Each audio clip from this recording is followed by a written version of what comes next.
Welcome, nation, to the world of Auchentoshan. Do we have a sneaky little treat up our sleeves with this Lowland whiskey? Let me bring this back up to screen, actually. Check out that green bar underneath there. That's the Lowland green bar. Oh, Love that. We're not going to come out here and bottle just any old Lowland whiskey. We're going to need to have a surprise. We're going to need to turn to each other and say, wait a second, did that just do that? And that's exactly what we have with this cheeky little Auchentoshan. While Joshua's pouring there, I will tell you, distilled July of 2011. And if you're like me or like us, it's really going to surprise you that makes it a 13-year-old. Because we know 2011 is still in the future. So. I get asked this question all the time. How was that then? How could this be that old? Yeah. Right? July 2011, single cask nation was, does quick math in his head, 2 months old. 2 months old. At that point. 2 months That's old, right. single cask nation. Look at us celebrating 15 years this year, Jason. That's it. Huge. Just such a... I'm so honored to have that milestone. But this is 13. This is Auchentoshan. This was bottled last summer. And released last November. Mm-hmm. And so I've turned so many heads pouring this for people. Yeah. This is really surprise. And I know, hopefully, the nation who are watching this, maybe you've had the same thought. Auchentoshan? Really? I've pulled this out at tastings and folk have gone, Auchentoshan? Really? Stay with us. Stay with us. Yeah, I remember looking at the spreadsheet and seeing the cask that it was in, the finishing cask, and it said second fill bourbon, which is a weird cask to be finishing in, which was one of the reasons we said, let's get a sample of that. It seemed odd, right? Why use that?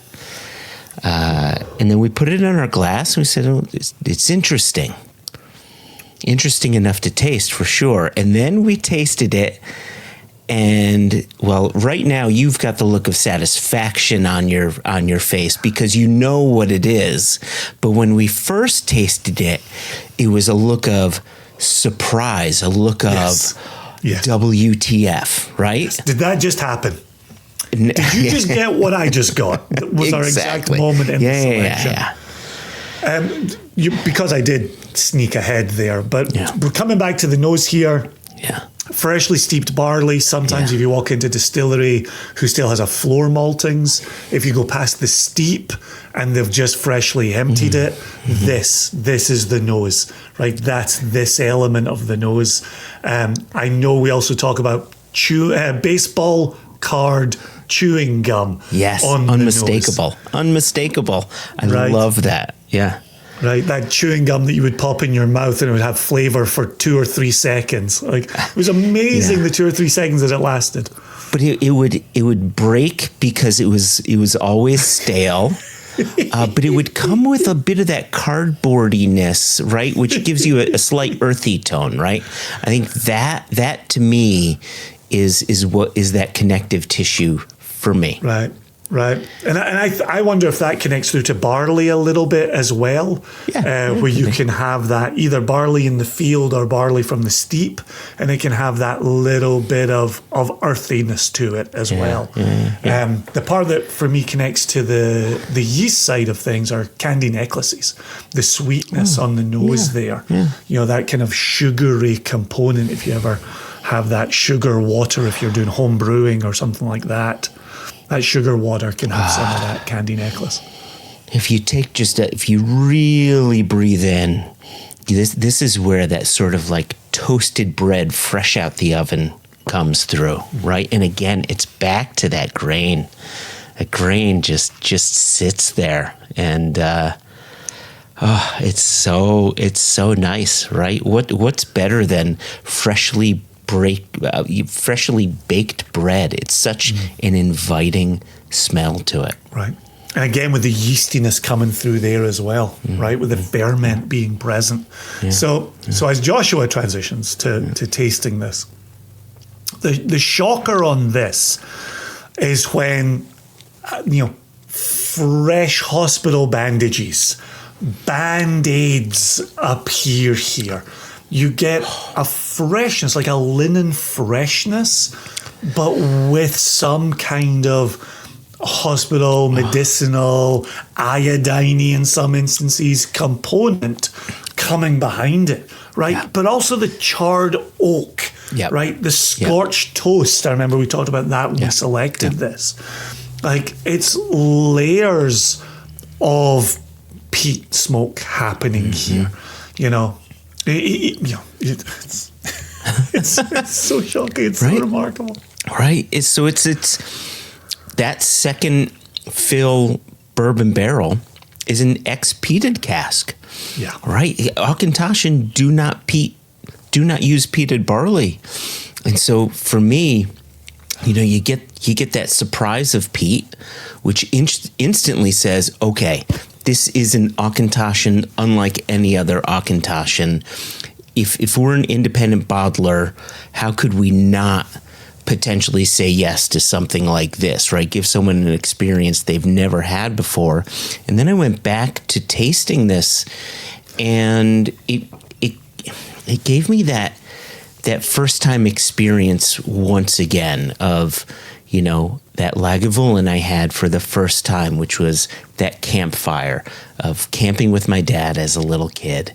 And it's, when you get that surprise here, just like I got that surprise way back when I first had my Lagavulin, it was, how could I not say yes to this, right? When you had just such a wonderful experience with this.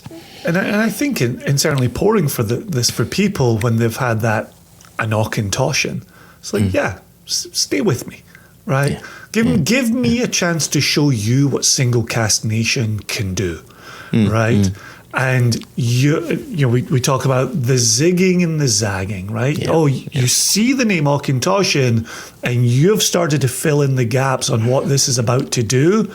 Let me show you where we zag, where we show a different side, when we tell a different story. In this particular release, we also have the linkwood, and the tasting video is up for the linkwood as well.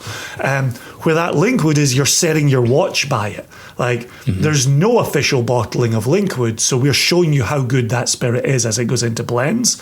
Yeah. Auchentoshan does have a core line, and we're taking an opportunity to say, let us show you what else can happen at that distillery. Right. And this is this moment, It's a remarkable, delicious example of a Lowland distillery, It's sweet, the marshmallow, kind of toasted marshmallow happening in the finish here as I'm just sitting talking.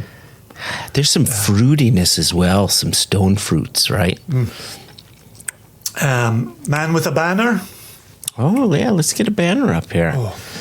Banners. Who's got the banners? Here we go. Who's got the banners? Who let the banners out? Here we go. Who let the banners out? So there you go. 13 years old, so 130 on that one. Second fill peated bourbon barrel. Ooh, there it goes. Great age statement.